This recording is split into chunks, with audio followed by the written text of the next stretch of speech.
Bismillah. Assalamualaikum warahmatullahi wabarakatuh. Innal hamdalillah nahmaduhu wa nasta'inuhu wa nastaghfiruh wa natubu ilaih wa na'udzu billahi min shururi anfusina wa min sayyiati a'malina. May yahdihillahu fala mudilla lahu wa may yudlil fala hadiyalah. Wa asyhadu an la ilaha illallah wahdahu la syarika lah wa asyhadu anna Muhammadan abduhu wa rasuluh. Allahumma salli wa sallim wa barik ala nabiyyina Muhammad wa ala alihi wa ashabihi wa man tabi'ahum bi ihsanin ila yaumiddin. Amma ba'd. Qala Allah Ta'ala fi kitabihil karim, ya ayyuhalladzina amanu taqullaha haqqa tuqatih wa la tamutunna illa wa antum muslimun. Bapak, Ibu, Abah Ummahat, hadirin yang semoga kita semua selalu dimuliakan dan dirahmati oleh Allah Subhanahu wa taala.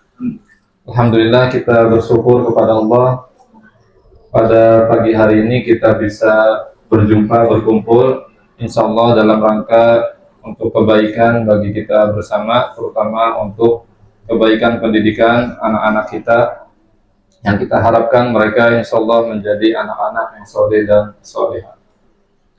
Alhamdulillah, ya, pertama hendaknya setiap kita selalu menghadirkan dalam hati rasa syukur yang begitu besar kepada Allah dan memuji Allah Subhanahu wa taala dengan pujian yang layak dengan keagungan dan juga kemuliaannya, terutama atas nikmat iman. Banyak di antara kita yang tidak menyadari besarnya nilai nikmat keimanan, sehingga seringkali manusia itu lebih melihat nikmat itu pada sesuatu yang bisa disentuh, dinikmati ya, oleh lisan, dan nikmat-nikmat lainnya yang berkaitan dengan materi dunia. Padahal nikmat yang agung yang besar adalah nikmat iman. Allah berfirman di dalam Al-Quran, innal ladzina kafaru wa matu wa hum kuffar fala yuqbala min ahadihim mil'ul ardi dhahaban wa law iftada bih ulaika lahum adzabun alim wa ma lahum min nasir. Sesungguhnya orang-orang kafir, mereka mati dalam keadaan kafir, maka tidak akan diterima dari mereka meskipun mereka berusaha menebus diri mereka dengan emas sepenuh bumi. Subhanallah. Sebanyak apa Bapak Ibu emas sepenuh bumi? Kalau orang kafir membawa itu semua untuk bisa menebus diri mereka dari azab Allah, maka tidak diterima oleh Allah Subhanahu wa taala. Itu menunjukkan betapa besarnya nilai nikmat sebuah keimanan yang ada pada diri kita. Kalau pagi hari kita alhamdulillah masih dalam keadaan beriman kepada Allah, maka sungguh kita telah memiliki nikmat yang jauh lebih besar, lebih berharga daripada nilai emas sepenuh bumi. Maka kewajiban kita untuk selalu bersyukur kepada Allah Subhanahu wa taala. Kemudian nikmat yang berkaitan dengan dunia, Nabi SAW itu menyebutkan cuma 3 saja. Kalau kita punya 3 nikmat ini, maka sungguh kita diibaratkan telah memiliki seluruh kenikmatan dunia. Apa Bapak Ibu? Nikmat apa? Keamanan. Terus? Apa lagi? Kenapa? Makanan. Satu lagi? Nikmat apa?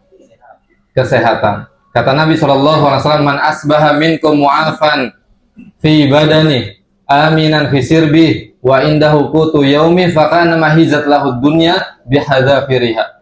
Siapa yang memasuki waktu pagi, dia sehat badannya, kemudian aman di tempat tinggalnya, dan punya makanan untuk dimakan, maka sungguh kata Nabi seolah-olah kenikmatan dunia telah dibentangkan untuknya. Subhanallah.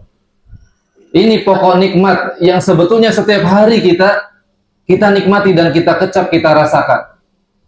Tetapi banyak di antara kita yang lupa untuk mensyukurinya karena ternyata kita lebih sering mencari apa yang tidak ada pada diri kita. Karena kita sering menoleh nikmat-nikmat yang ada pada orang lain. Alhamdulillah kita sehat badan, aman di tempat tinggal, dan masya Allah makanan sudah tersaji di di belakang kita luar biasa. Ini nikmat yang sangat besar dari Allah Subhanahu wa taala. Nah, ini yang pertama ya, kita harus selalu menghadirkan rasa syukur kepada Allah Subhanahu wa taala. Salawat beriring salam semoga tetap tersampaikan kepada suri tauladan kita Nabi Muhammad sallallahu alaihi wasallam beserta keluarga beliau, para sahabat serta pengikut beliau hingga akhir zaman. Bapak Ibu, Aba Ummahat, wali murid Imam Nawawi Islamic School, kami mengucapkan terima kasih atas kehadirannya. Barakallahu fikum wa jazakumullah khairan. Insyaallah kehadiran Bapak Ibu akan mendapatkan pahala dan ganjaran dari Allah Subhanahu wa taala. Karena ini merupakan bagian dari insyaallah langkah ya untuk adanya sinergi di antara wali murid dan sekolah supaya bisa membuahkan dan melahirkan pendidikan yang baik bagi anak-anak kita insyaallah. Bapak Ibu yang dimuliakan Allah Subhanahu wa taala, kemudian juga kami mohon maaf ya apabila agenda ini atau suasananya kurang meriah ya, atau ya seadanya ala kadarnya. Tapi mudah-mudahan yang sederhana ini ya bisa menghadirkan keberkahan yang berlimpah dari Allah Subhanahu wa taala. Adapun insyaallah saya di sini insyaallah akan menyampaikan beberapa hal yang mudah-mudahan ini jadi bekal bagi kita ya di dalam memberikan pendidikan kepada anak-anak, baik kita sekolah, pihak sekolah maupun pihak orang tua. Nah, yang pertama ada 5 poin insya Allah yang ingin saya sampaikan. Yang pertama adalah sudut pandang yang optimis.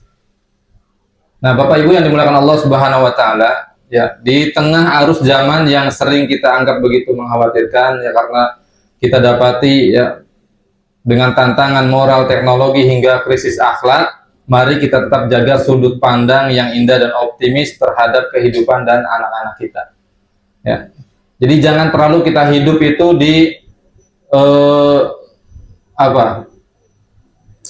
dipenuhi dengan kekhawatiran terhadap anak-anak kita, seolah-olah kita tidak memiliki Allah Subhanahu wa taala yang Maha menjaga, yang Maha melindungi. Wa huwa yatawallas sholihin. Allah itu akan menjaga dan melindungi orang-orang yang soleh. Maka tugas kita bagaimana para orang tua supaya bisa mendidik anak-anak kita ini menjadi anak-anak yang soleh dan solihah, supaya berada dalam lingkup wilayah Allah Subhanahu wa taala, dalam lingkup perlindungan dan riayah dari Allah Subhanahu wa taala. Ya, ada al-hikmah yang mengatakan bahwa jika kita melihat dunia ini gelap, maka jangan mengutuk kegelapan.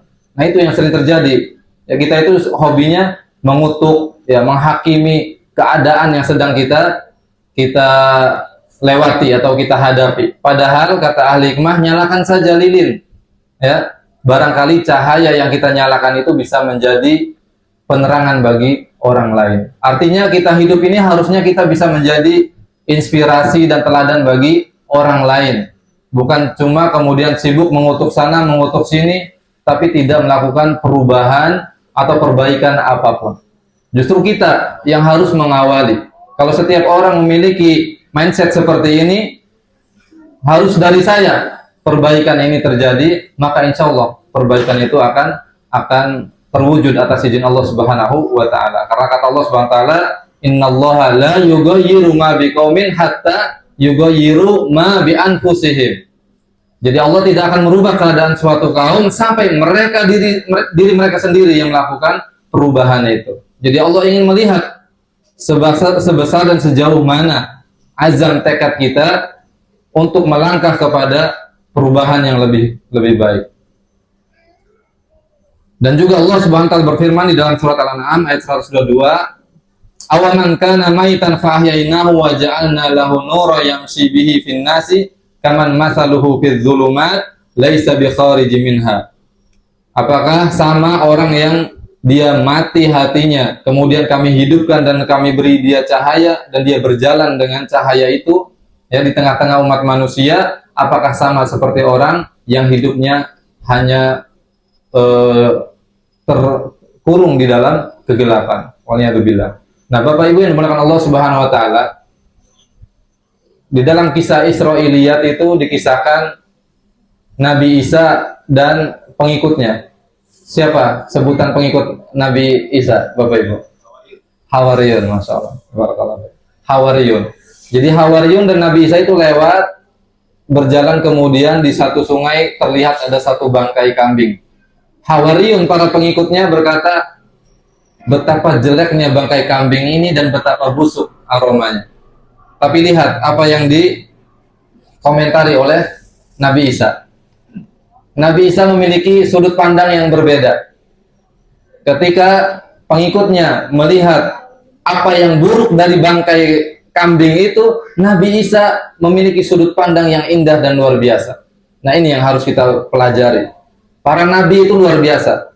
Mereka selalu memiliki sikap optimis di dalam memandang sesuatu. Ya. Kata Nabi Isa, "Unzuru ila bayadi asnanihi." Lihatlah betapa putih gigi bangkai kambing tersebut. Kemudian para pengikutnya berkata, "Wahai Nabi Isa, kita komentar itu bangkai buruk, busuk baunya. Engkau malah mengomentari giginya." Terus kata Nabi Isa apa?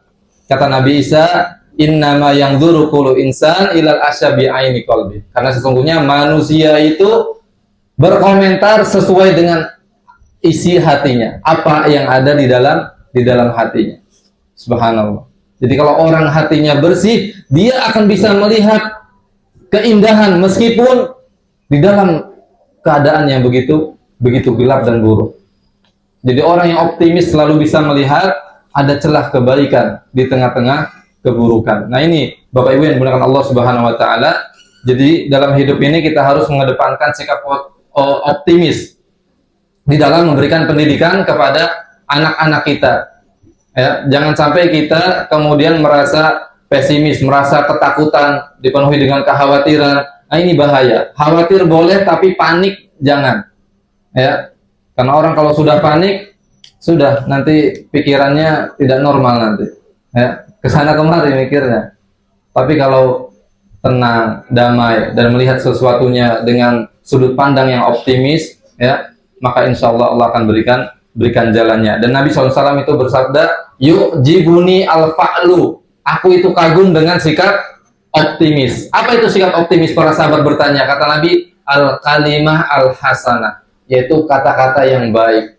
Nah, ini yang harus kita sering keluarkan, ya, kalimat-kalimat yang baik yang memotivasi, apalagi kepada anak-anak kita. Jadi hidup jangan menakut-nakuti kepada anak-anak kita, ya. Nah, kemudian Bapak Ibu yang dimuliakan Allah Subhanahu wa taala, yang kedua, ya, adalah kita luruskan niat hati kita dalam mendidik anak-anak. Karena Nabi SAW bersabda, "Innama al-a'mal binniyat." Sesungguhnya amalan itu tergantung pada niatnya. Wa innama likulli imri'in ma nawa. Dan setiap orang itu hanya akan mendapat sesuai dengan apa yang dia niatkan.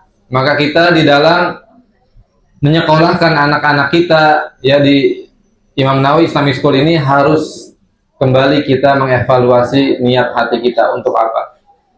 Ya. Jadi jangan sampai hanya tok menaruh anak kita blok, mau diapain terserah. Tidak seperti itu, ya. Tapi kita menyekolahkan anak, ya, ke suatu sekolah karena memang kita tahu nih di sekolah insya Allah memberikan pendidikan yang pas, yang baik untuk anak-anak, ya.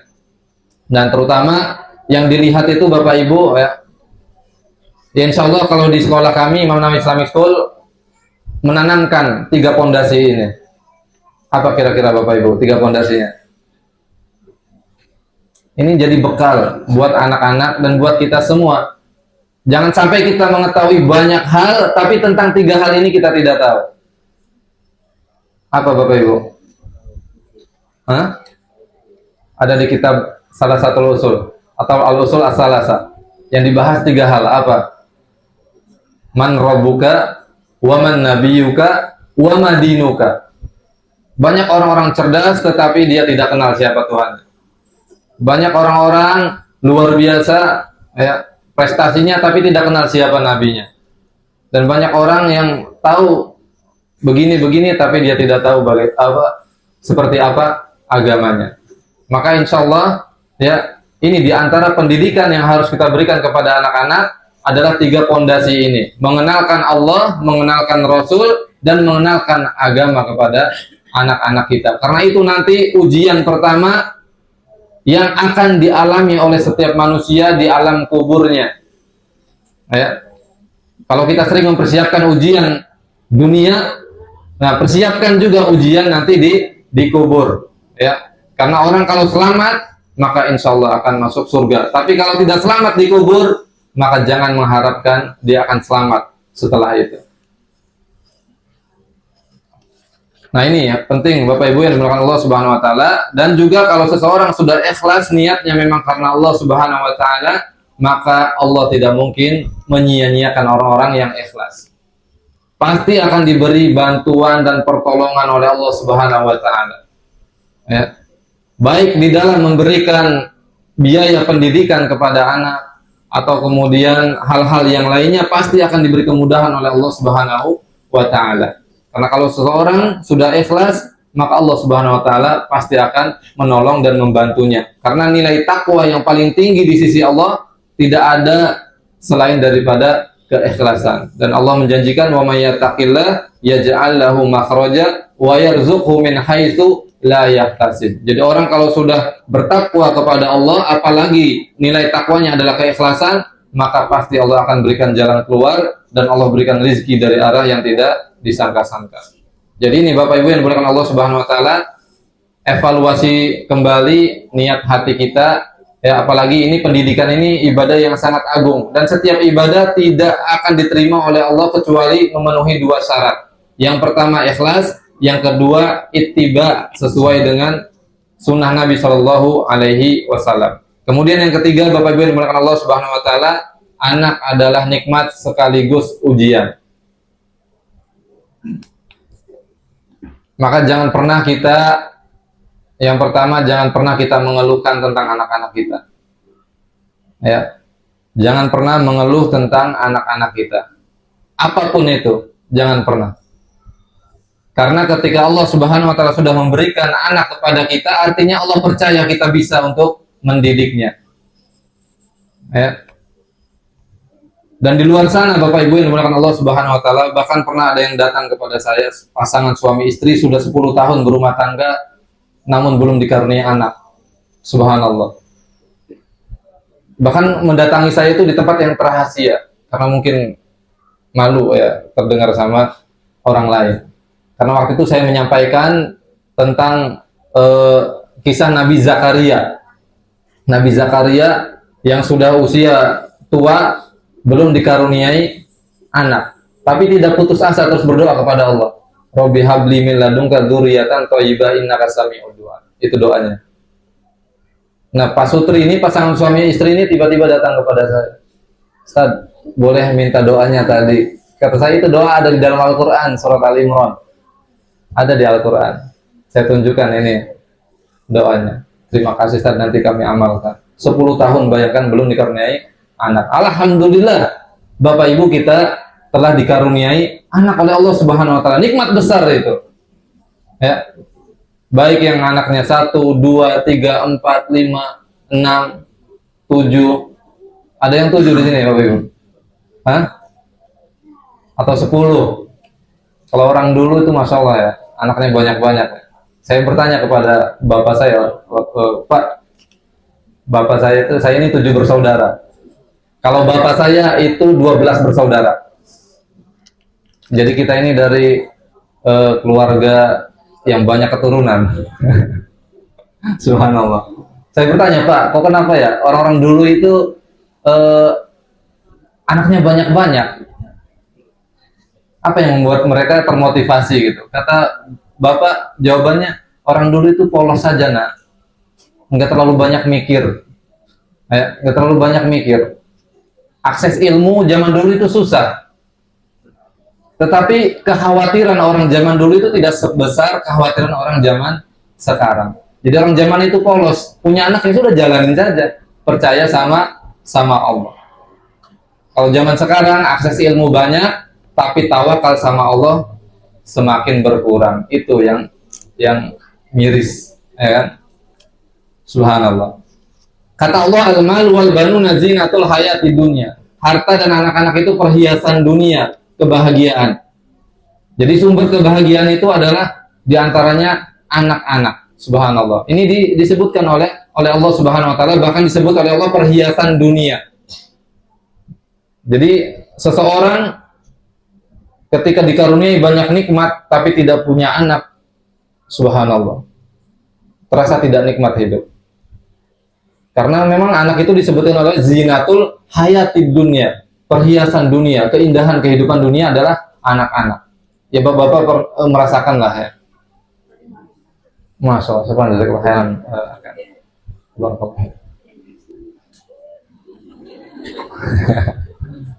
nah ini keindahan nih Masya Allah, anak-anak. Nah alhamdulillah saya dikaruniai, kalau bapak ibu kan melihat anak-anak sendiri di rumah, saya melihat keindahan anak-anak ibu, semua bapak ibu berkumpul di sekolah, dan itu bagi kami keindahan. Setiap hari kami diliputi keindahan zinatul hayatid dunia. Kami diliputi kebahagiaan dengan adanya anak-anak di lingkungan kami ini. Subhanallah.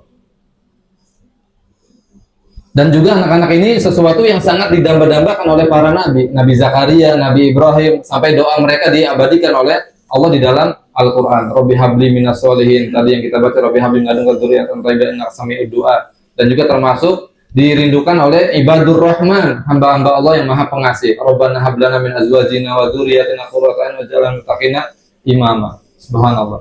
Tapi di sisi lain Bapak Ibu, kita jangan lupa bahwa anak juga sekaligus menjadi ujian bagi kita. Jadi bukan hanya sekedar senang-senang kita besarkan fisiknya, ya, kita cerdaskan otaknya, tetapi hatinya kosong dari agama, dari mengenal Allah Subhanahu wa taala. Waliyadzubillah. Ini bahaya. Ya. Kata Allah Subhanahu wa taala, "Innama amwalukum wa auladukum fitnah." Anak kalian, harta kalian itu fitnah, ujian bagi kalian. Bapak ibu enak, ujiannya cuma anak sendiri. Lah kami di sekolah diuji dengan anak bapak ibu. Subhanallah. Yang berbagai macam sifatnya. Waduh, luar biasa. Bayangkan, saya jujur pertama kali terjun dunia pendidikan, ya, dulu di Abu Zar. Tapi 3 bulan doang saya di sana. Sekali masuk, saya memegang anak-anak laki semua 31 kelas. Bayangkan. Allahu Akbar. 31 kelas laki-laki semua. Itu luar biasa. Di sini sudah rapi, sebelah sini belum. Jadi waktu itu habis untuk merapikan anak-anak. Suara saya seminggu pertama sampai habis, hilang serat. Karena teriak-teriak terus di kelas itu. Subhanallah. Kemudian beberapa tahun pindah ke INIS. Jumlahnya saya sedikit meremehkan awalnya. Nggak banyak. Di Abu Zar 31 kelas, di sini 10-15 waktu itu. Awal-awal saya di sini masih lumayan banyak. Tapi ternyata 15 seperti 150. Luar biasa. Karena mungkin beda, semakin maju jalan, anak-anak semakin luar biasa ternyata tantangan pendidikan itu, segala macam. Nah ini ujian. Nah sesuatu yang namanya ujian, maka perlu namanya jawaban. Nah kita nggak tahu jawaban kalau kita tidak belajar. Dan semua itu ada di ilmu agama. Rasulullah merupakan teladan yang terbaik sebagai seorang bapak, sebagai seorang pemimpin, sebagai seorang kepala negara, sebagai seorang guru. Maka siapa yang ingin menjadi bapak yang baik, kepala negarawan yang baik, pekerja yang baik, guru yang baik, teladani Rasulullah, tidak perlu nyari di luar-luar sana. Rasulullah Shallallahu Alaihi Wasallam. Dan Bapak Ibu yang dimuliakan Allah Subhanahu Wa Taala, selalu ingat tentang firman Allah, ya ayyuhalladzina amanu qu anfusakum wa ahlikum naro. Ini harus selalu ada di kepala kita. Wahai orang beriman, jagalah diri kalian dan keluarga kalian dari siksa api neraka. Itu visi misi kita punya anak, supaya anak-anak kita ini selamat dari siksa api neraka. Bagaimana?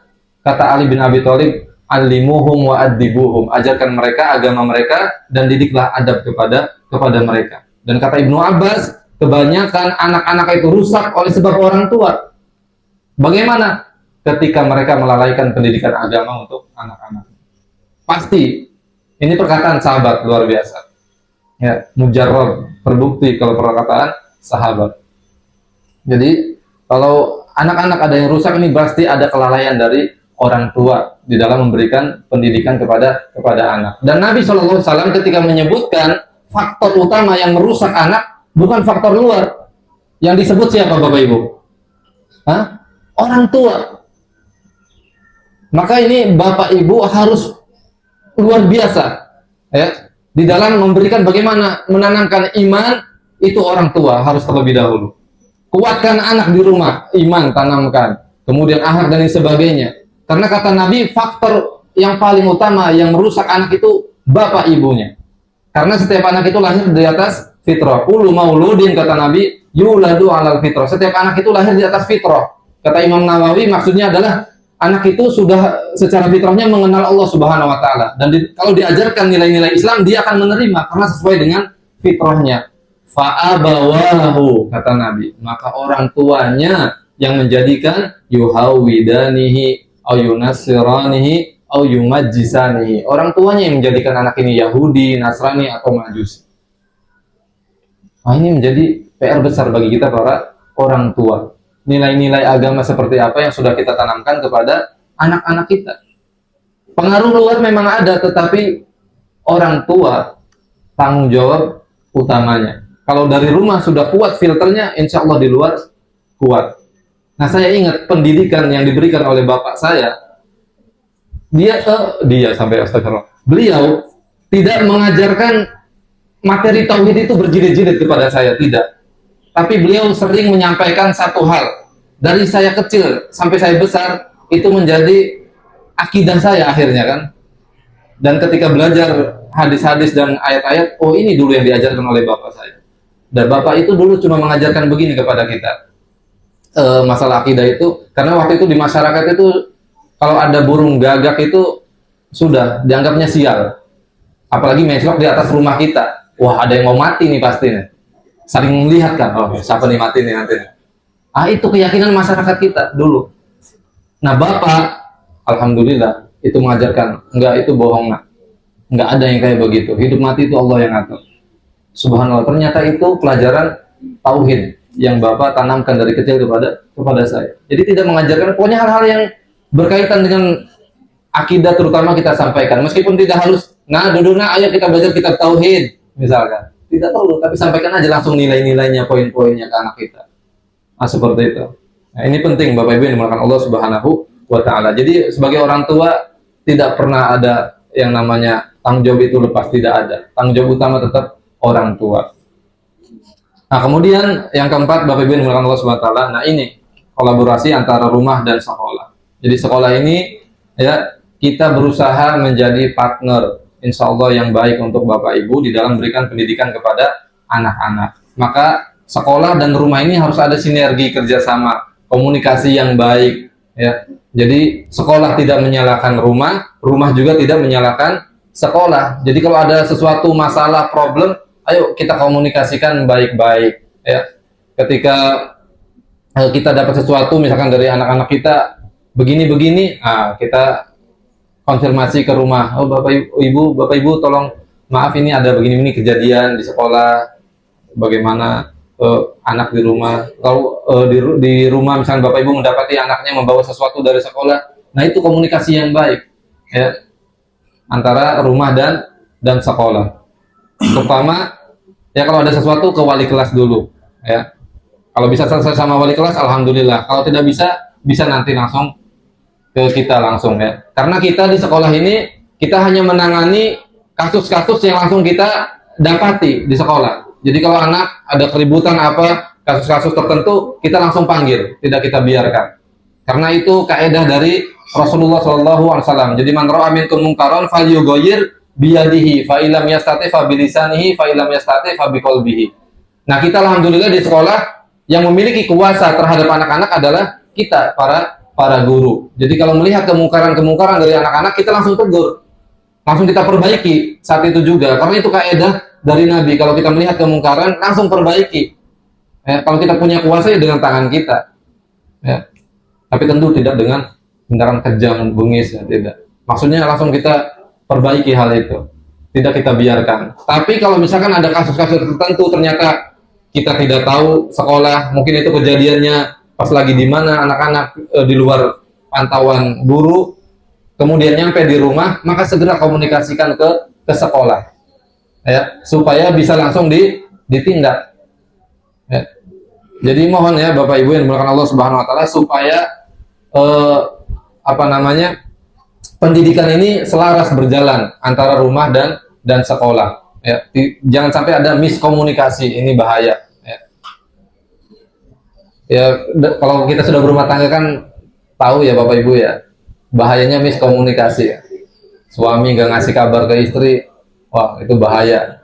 Atau istri nggak ngasih kabar ke suami, bahaya juga. Ya, demikian hubungan rumah dan sekolah, ibaratnya hubungannya kayak suami istri seperti itu. Jadi harus komunikasi itu dijaga dengan baik. Ya.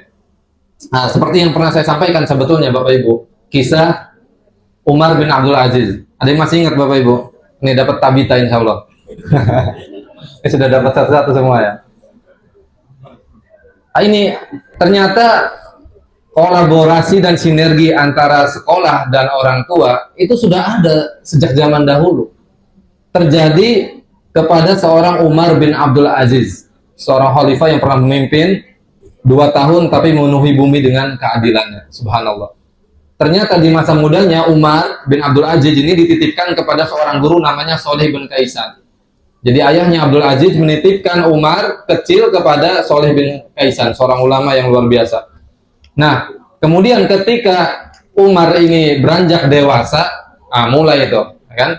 Dia memperhatikan penampilannya, mulai banyak berdandan di depan cermin. Anak Bapak Ibu sudah yang seperti ini? Bapak Ibu? Udah ya, mulai merapikan penampilannya. Kalau di cermin tuh lama banget nyisir ke kanan, salah ke kiri. Parfum, bahkan mungkin parfum Bapak Ibu dicoba-coba. Ini parfum ayah nih, cobain. Nah itu terjadi kepada Umar. Jadi Umar ini yang tadinya rajin sholat berjamaah di masjid, tiba-tiba beberapa kali sering terlambat.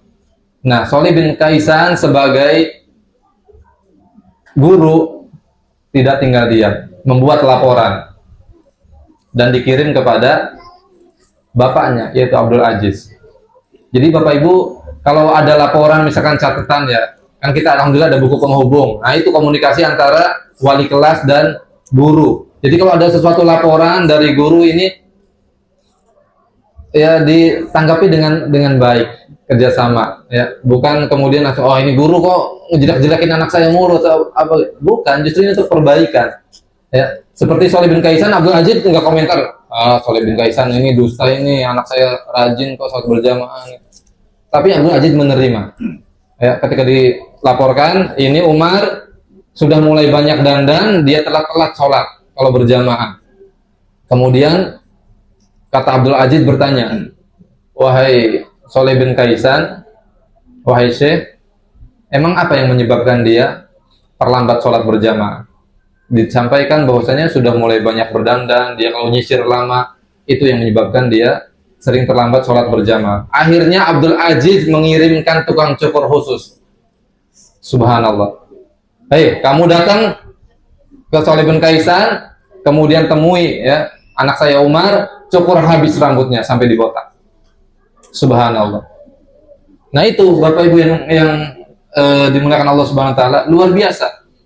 Jadi orang tua sebetulnya padahal jaraknya jauh. Abdul Aziz waktu itu menjabat gubernur di Mesir, dan Sholeh bin Kaisan dan Umar itu di Madinah. Dari Mesir dikirimkan tukang cukur khusus ke Madinah hanya untuk mencukur botak Umar. Apakah Umar marah sebagai anak kepada ayahnya? Waduh, bapak ini saya sudah merawat rambut dengan bagus, dengan baik, tiba-tiba bapak datangkan tukang cukur dan mencukur habis menggundul. Tidak, Umar justru bangga dengan bapaknya, meskipun jauh, tapi perhatiannya selalu dekat. Nah, ini pertanyaannya kepada kita. Orang tua yang setiap hari selalu dekat dengan anak, seberapa besar perhatian kita kepada anak? Ataukah kita lebih sibuk dengan gadget kita, anak kita dikesampingkan? Atau kita sibuk dengan urusan-urusan yang lain, anak kita kurang perhatian? Nah, ini bahaya. Ketika anak kurang perhatian dari orang tua, dia akan cari perhatian dari orang lain. Ini bahaya. Kalau dia dapat perhatian dari orang yang tepat, alhamdulillah. Kalau tidak, bahaya. Ya. Maka Bapak Ibu yang dimuliakan Allah Subhanahu wa taala, ini penting yang namanya kolaborasi antara sekolah dan rumah. Jadi komunikasi terus kita jalin, kita jaga. Ya, ada buku penghubung, nah di situ. Silakan dicek ya nanti Bapak Ibu apa saja laporan dari wali kelas. Dan boleh nanti Bapak Ibu juga menyebutkan perkembangan anak, alhamdulillah kalau di rumah begini-gini, atau kalau ada sesuatu yang buruk juga disampaikan nanti biar wali kelas nanti bisa memperbaiki di sekolah. Ya. Kemudian yang terakhir Bapak Ibu Allah Subhanahu wa taala, asas pendidikan adalah kasih sayang dan kelembutan. Nah, ini ya. Di dalam surat Al-Kahfi ayat 65 Allah itu berfirman tentang Nabi Khidir. Nabi Khidir sebelum diberikan ilmu oleh Allah diberikan rahmat terlebih dahulu. Yang mana ini menjadi isyarat wa atainahu rahmatan min indina wa 'allamnahu min ladunna ilma. Kami berikan rahmat kepadanya dan kami berikan ilmu kepadanya. Jadi Allah memberikan rahmat dulu sebelum memberikan ilmu. Ini menunjukkan sebagai isyarat dari Allah bahwasanya di dalam pendidikan kepada anak-anak itu hendaknya kedepankan kasih sayang. Subhanallah. Kalau sudah kita memberikan ketulusan kasih sayang kita kepada anak, maka akan mudah kita memberikan pendidikan kepada anak. Jadi kalau anak-anak kita masih susah kita beri nasihat, kita didik, kita atur, itu tandanya hatinya belum mendapat kasih sayang yang utuh dari kita orang tua. Ya. Jadi kasih sayang itu harus dikedepankan terlebih dahulu kepada anak-anak kita. Kadang kita kan orang tua maksa banget ke anak, ya kan? Betul nggak Bapak Ibu? Harus begini kamu, harus begini.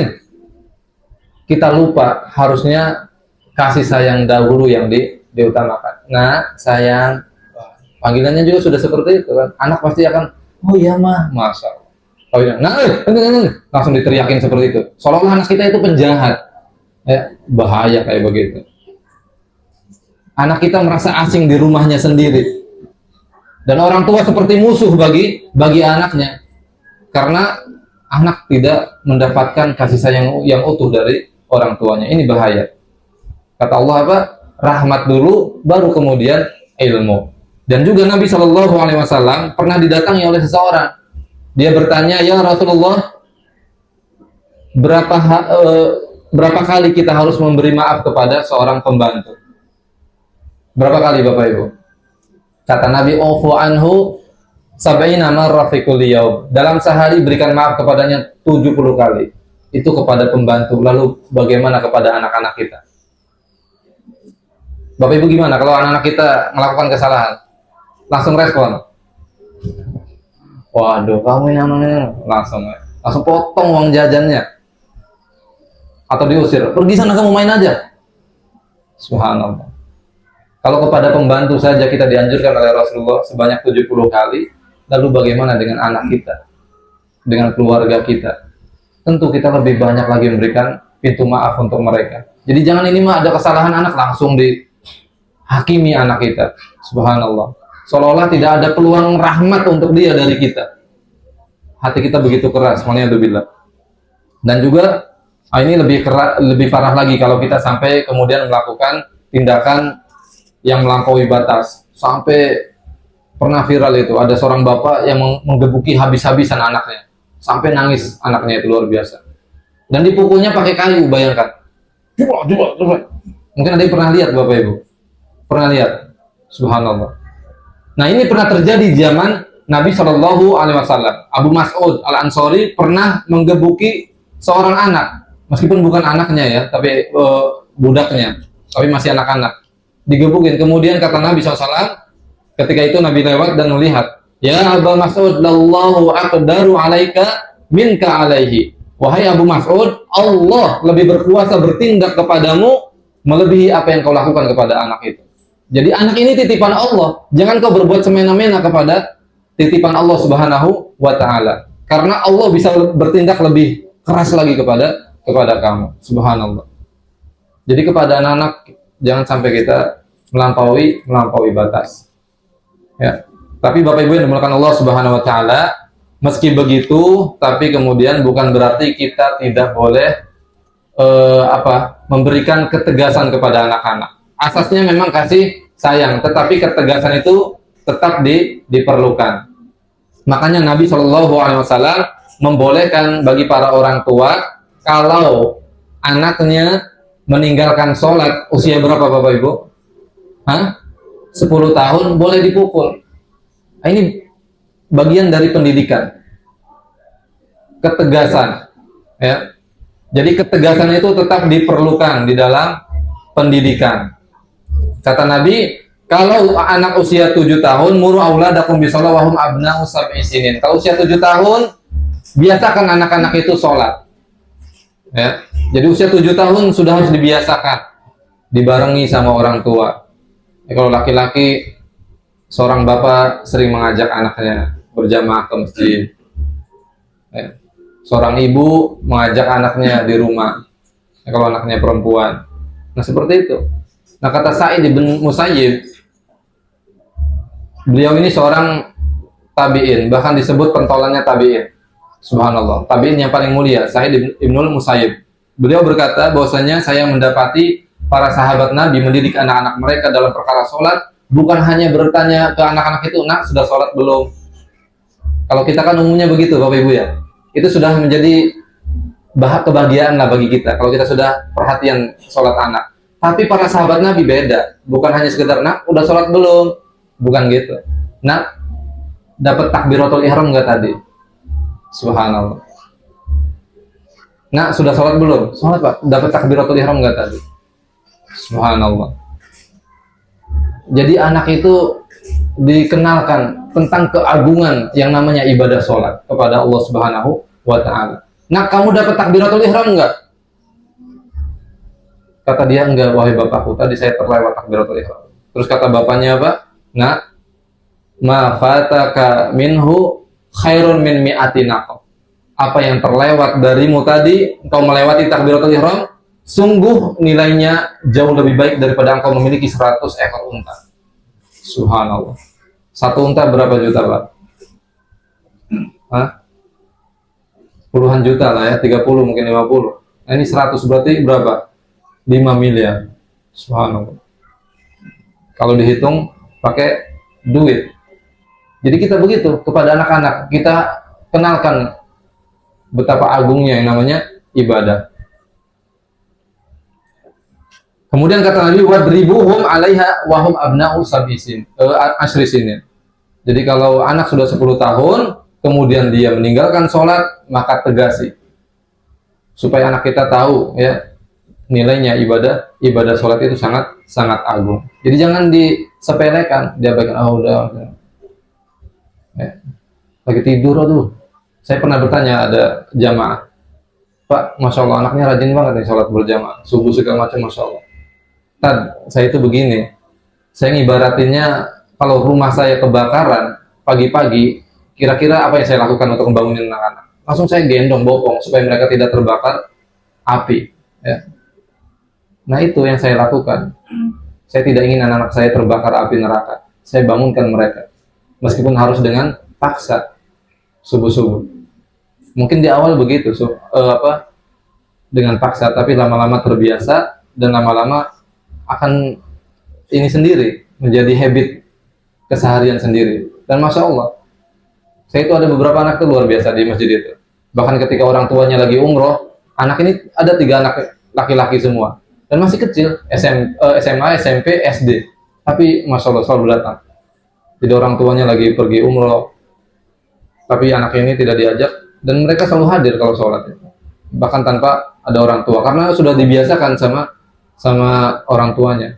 Dan waktu mereka kecil, saya tahu mereka dari kecil. Kakek mereka itu luar biasa, punya kakek, kalau mereka sholat, selesai sholat itu langsung dipanggil sama kakeknya, dibagi 100.000 setiap anak. Jadi ini cucunya 100. Kadang kita candain, kita deketin si kakek ini. Oh, saya juga dong kayak gitu. Ini anak besar. Alhamdulillah dapat juga ternyata.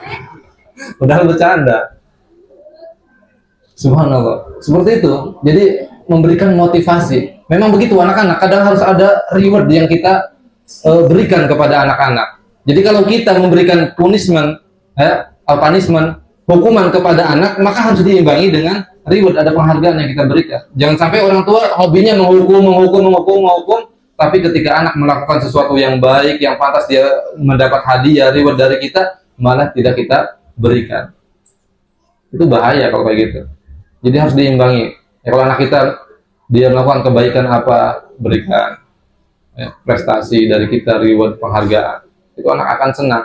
Jadi nanti ke kita itu, ke orang tua itu ya betul-betul Masya Allah gitu, dekat dan sayang. Nah, kemudian Bapak Ibu dimuliakan Allah Subhanahu Wa Taala, ini dalam masalah ibadah. Ya. Jadi kalau sudah 10 tahun harus ditegasi. Saya juga alhamdulillah sudah sampaikan ke anak-anak. Ya, bahwasanya ya anak-anak yang sudah sampai usia 10 tahun, ini kalian harus sudah mulai ditegasi. Saya sampaikan juga alhamdulillah. Jadi bahwa kalau ada bapak ibu kalian nanti di rumah yang tegas, itu mereka bapak ibu bukan kasar, bukan kejam kepada kalian, tetapi untuk kebaikan kalian. Karena memang 10 tahun itu sudah masa-masa harus ditegasi. Ya. Tapi juga tetap bapak ibu kalau ada sesuatu yang bisa dimusyawarahkan terhadap anak, harus ada musyawarah. Ya, apalagi usia 14 tahun, 15 tahun, anak-anak itu kan sudah matang akalnya. Maka harus ada musyawarah kalau ada sesuatu yang berkaitan dengan anak kita, ya, untuk masa depan dia, seperti lanjut sekolahnya di mana, atau nanti kalau sudah punya pilihan pasangan, itu harus musyawarah juga, seperti yang dilakukan Nabi Ibrahim kepada siapa? Nabi Ismail.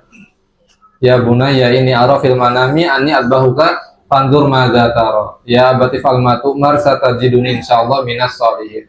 Wahai anakku, Bapak melihat dalam mimpi menyembelih engkau. Bagaimana pendapatmu? Jadi ada musyawarah antara bapak dan anak, antara orang tua dan anak. Nah, ini penting juga. Nah, kemudian yang terakhir Bapak Ibu Allah Subhanahu wa taala, penting juga di dalam masalah haram. Jadi Bapak Ibu jangan beri toleran kalau dalam masalah perkara yang haram kepada anak. Kalau anak sudah mengarah ke perkara yang haram, langsung dipotong. Jangan dibiarkan. Karena bahaya. Kalau yang haram sudah menggerogoti hati, sudah, anak itu akan melakukan lagi. Karena pada yang haram itu ada kenikmatan. Dan anak-anak kita yang masih polos, kalau sudah jatuh pada keharaman, kemudian kita tahu dan kita biarkan, ini sangat besar bahayanya. Waliyadzubillah. Nabi sangat tegas kepada cucunya, Hasan, ketika masih kecil Hasan. Jadi Nabi SAW sama Hasan berjalan, kemudian Hasan menemukan sebuah kurma. Bayangkan satu butir kurma, kemudian langsung dimakan, dilahap sama Hasan. Rasulullah melihat langsung seketika menggepuk tengkuk ya, punggung lah Hasan. Mah, keluarkan, sampai dirogoh mulutnya. Kira-kira kenapa Bapak Ibu? Kata Rasulullah, kalau saya tidak khawatir kurma ini adalah kurma sedekah atau kurma zakat, saya akan biarkan Hasan. Tetapi saya khawatir kurma ini kurma sedekah atau zakat. Dan kita wahai Hasan, keluarga Muhammad tidak memakan zakat, tidak memakan sedekah. Subhanallah. Jadi haram bagi keluarga Nabi Muhammad memakan sedekah atau zakat. Nah, itu yang diajarkan oleh Nabi SAW, ketegasan. Jadi kalau Bapak Ibu melihat anak-anaknya sudah mulai mengarah kepada perkara yang haram, langsung putus. Dan akses ke sana putus. Dan ketika Allah mengharamkan zina, bukan wala taznu, jangan kamu berzina, tapi wala taqrabuz zina, jangan dekati zina. Para ulama menjelaskan artinya segala jalan-jalan yang menuju ke perzinahan harus dijauhi dan haram hukumnya. Jadi wasilah-wasilah yang mengarah kepada perzinahan itu haram hukumnya. Jadi Allah tidak mengatakan wala taznu, jangan kalian berzina, tapi wala taqrabuz zina. Artinya kita para orang tua harus waspada ketika ada jalan-jalan yang mengarah kepada keharaman, maka harus langsung dipotong. Ya. Demikian juga Nabi SAW di dalam masalah akidah, ketika para sahabat meminta, ya Rasulullah, ij'al lana alihan kama lahum aliha. Ketika pohon Datu Anwar. Jadi hobinya orang-orang musyrik itu menggantungkan senjata di pohon itu, supaya kalau perang menang, katanya gitu. Nah, para sahabat yang baru masuk Islam itu ketika melihat Datu Anwar itu pengen seperti itu. Ya Rasulullah, Yuk kita ikut-ikutan gantungin senjata kita di pohon itu biar dapat ini. Langsung dipotong sama Rasulullah. Tidak boleh. Ini nanti mengarah kepada kesyirikan. Tawakalnya nanti bukan kepada Allah tapi kepada pohon. Dan Umar bin Khattab pernah melakukan hal yang sama ketika ada hal-hal yang mengarah kepada kesyirikan. Karena kesyirikan ini keharaman yang paling besar, ya. Larangan Allah yang paling besar yang harus dihindari. Ketika para sahabat mengelulukan siapa? Siapa Bapak Ibu? Khalid bin Walid. Kalau ada Khalid bin Walid, perang pasti menang, perang pasti menang. Subhanallah. Akhirnya Umar memecat Khalid. Gimana perasaan Khalid itu? Lagi dielulukan, diidolakan. Tiba-tiba dipecat sama Umar. Orang-orang itu pada mengira Umar sama Khalid ini, wah, ini ada sesuatu. Tapi Umar justru melihat bahwasanya ini ada potensi yang mengarah kepada kesyirikan. Larangan Allah yang paling besar. Harus diputus. Jadi tidak boleh para sahabat kemudian mengandalkan Khalid dalam peperangan. Jadi Allah yang memenangkan, bukan Khalid. Dan lebih hebat lagi apa sikap Khalid ketika dipecat, Bapak Ibu? Saya berperang bukan untuk Umar. Dalam posisi manapun saya, yang penting saya bisa berkontribusi untuk agama Islam, itu tidak jadi masalah. Saya berperang bukan untuk Umar, tapi untuk Tuhannya Umar, yaitu Allah Subhanahu wa Ta'ala. Itu ketika tauhid sudah mengakar ke dalam hati, tidak masalah manusia itu seperti apa menilai. Yang penting adalah bagaimana koneksi hubungan kita dengan Allah Subhanahu wa Ta'ala. Nah itu Bapak Ibu dimulakan Allah Subhanahu wa Ta'ala. Jadi asas pendidikan itu adalah kasih sayang, tetapi bukan berarti menyampingkan namanya ketegasan, apalagi dalam perkara-perkara yang memang kita diperintahkan untuk tegas oleh agama kita, ya berkaitan dengan masalah ibadah, kemudian dalam masalah perkara yang haram. Jadi kalau sudah mengarah ke sana dikenali Bapak Ibu yang digunakan Allah Subhanahu wa Ta'ala, ya. Seperti kayak musik-musik juga kan. Kalau anak-anak kita yang mungkin masih ya mungkin belum bisa meninggalkan misalkan anak kita, tapi kenalin dulu. Nah, ini haram, nah, nggak boleh, nah, gitu. Bahaya kalau sudah sering dengar musik, ya.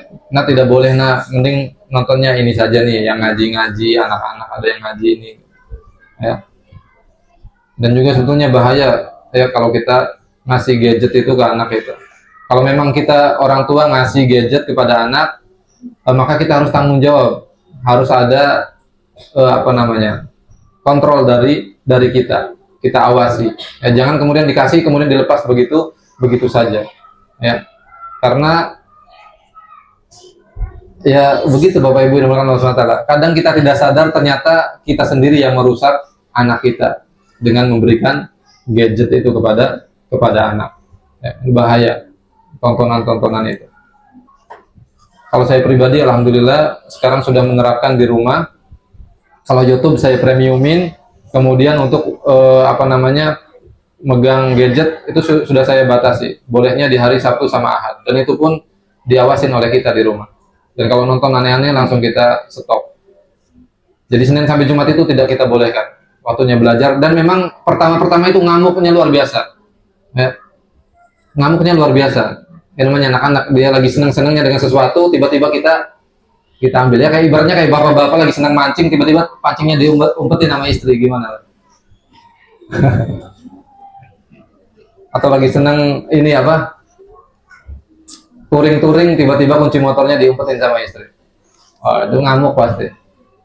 Nah, begitu anak-anak kalau lagi seneng-senengnya sama handphone, di situ dia banyak kesenangannya, nonton, main game, tiba-tiba diumpetin sama orang tua, pasti ngamuk. Tapi itu adalah anak kita, dia punya hati.